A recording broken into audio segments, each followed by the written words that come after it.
लोकसभा निवडणुकांनंतर पंतप्रधान मोदी यांचा पहिला परदेश दौरा असेल।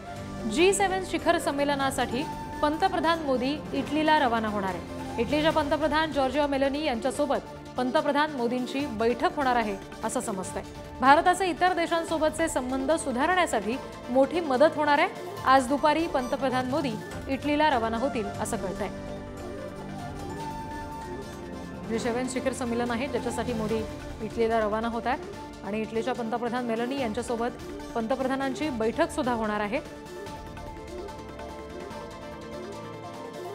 लोकसभा निवडणुकीनंतर तिसऱ्यांदा पंतप्रधान पदाची शपथ घेतल्यानंतर मोदींचा हा पहिलाच प्रदेश दौरा म्हणावा लागेल।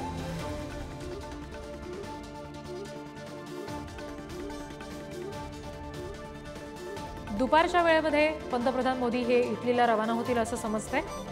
G7 शिखर संमेलन होतंय आणि त्याच्यासाठी ते इटलीला रवाना होतील।